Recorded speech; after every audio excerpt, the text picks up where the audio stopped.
Bonjour mesdames et messieurs, nous sommes en compagnie de madame Rouada Labidi, qui est donc magistrate tunisienne. Elle s'intéresse aux questions de l'immigration clandestine et des questions de la traite des personnes. Bonjour madame. Bonjour. Merci de répondre à nos questions. Qu'est-ce qui entoure ce mouvement?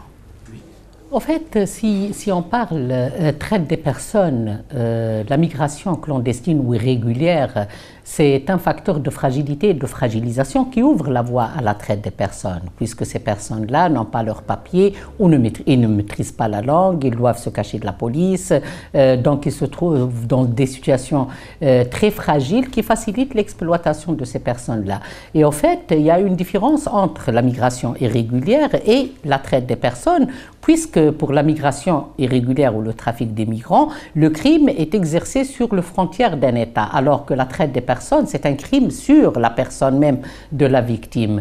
Et en fait, pour la migration illicite ou irrégulière, en fait, c'est pas à tous les coups que ces personnes-là quittent leur pays sans papier ou avec des faux papiers. Non, il y a des personnes aussi qui ont leur visa, mais qui dépassent les délais alloués à ces personnes-là pour rester dans un pays bien déterminé. Par exemple, pour les Ivoiriens en Tunisie, parce qu'on a étudié les profils des victimes et des trafiquants, que ce soit pour les Ivoiriens qui viennent en Tunisie ou pour les Tunisiens aussi qui partent à l'étranger et qui sont aussi exploités, qui tombent sous l'emprise de la traite des personnes. C'est que ces personnes-là, ils viennent avec leur visa, la plupart du moins, mais qui dépassent les délais. Et ils restent là-bas parce qu'en fait, la Tunisie, c'est un pays de destination et de transit, mais la plupart de ceux qui viennent en Tunisie, c'est pas pour rester en Tunisie, c'est pour quitter vers l'Europe. Donc, ils se retrouvent coincés en Tunisie. Donc, ils ne veulent pas retourner chez eux, mais ils attendent d'autres opportunités pour quitter la Tunisie vers l'Europe. Comment expliquez-vous, madame, qu'en 2019, nous soyons encore en train de parler de traite de personnes? En fait, la traite des personnes, ça a toujours existé avec l'existence des êtres humains, en fait. Donc, sauf que ça a pris d'autres formes. Auparavant, il y avait l'esclavage. L'esclavage, et c'était détectable puisqu'on vendait les gens clairement devant tout le monde. Maintenant, la vente se fait autrement, se fait à travers même le social media, se fait à travers d'autres mécanismes, se fait à travers d'autres procédures. Et ça peut être dans le but de l'exploitation, parce qu'en fait, c'est la traite des personnes, mais il faut identifier dans quel but. Il y a la traite des personnes dans le but de l'exploitation économique, dans le but de l'exploitation sexuelle, la vente d'organes, la vente de cellules souches. Donc, il y a différents, ou la mendicité pour les enfants. Vous êtes concernés par ce phénomène et nous sommes très concernés par ce phénomène, parce que l'année passée, par exemple, en Tunisie, on avait la plupart des victimes de traite sur le plan national étaient des enfants. C'était presque 70% des enfants. Ok, puisque vous évoquez la question des enfants, est-ce que ces enfants qui se retrouvent en Tunisie ne sont pas capturés? Est-ce que ce n'est pas contre leur volonté?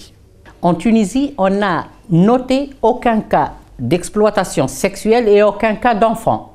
Donc que des adultes. Pour les victimes ivoiriennes qui viennent en Tunisie, on n'a que des adultes.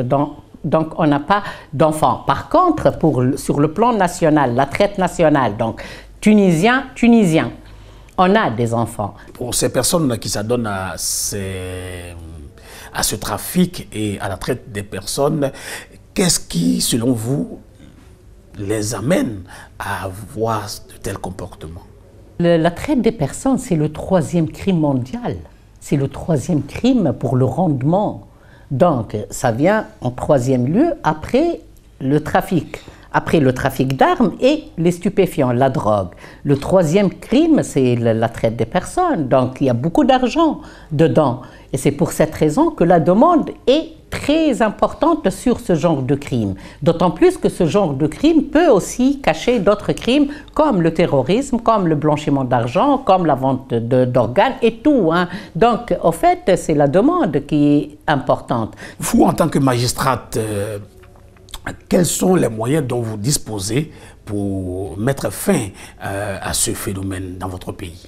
Exploiter quelqu'un, on ne l'accepte pas. On ne l'accepte pas pour nous-mêmes, mais aussi pour les personnes qui viennent dans notre pays. Et c'est pour cette raison que la Tunisie a mis en place une instance nationale qui lutte contre la traite des personnes. Et cette instance qui, jusqu'à maintenant, on a eu du moins l'avantage que la prise en charge des victimes, par exemple les victimes ivoiriennes, c'est à 100%.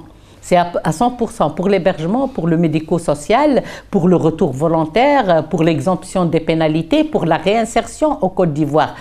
Aujourd'hui, notre pays, la Côte d'Ivoire et la Tunisie ont décidé de s'unir pour lutter donc, contre la traite des personnes et l'immigration clandestine. Nous sommes ici au Côte d'Ivoire et on est très ravis. On est très ravis parce qu'en fait, on a senti l'engagement officiel des décideurs politiques, que ce soit au Côte d'Ivoire, que ce soit en Tunisie, parce qu'aujourd'hui, on n'a plus le droit d'être dans le déni de ce crime. Donc, je pense qu'on est en train de mettre en place un noyau d'une vraie coopération entre les deux pays, parce qu'auparavant, il n'y avait pas d'échange entre les deux pays. Pourtant, nous sommes concernés de part et d'autre par ce phénomène. Alors, vous avez parlé donc de Madame Labidi Raouda.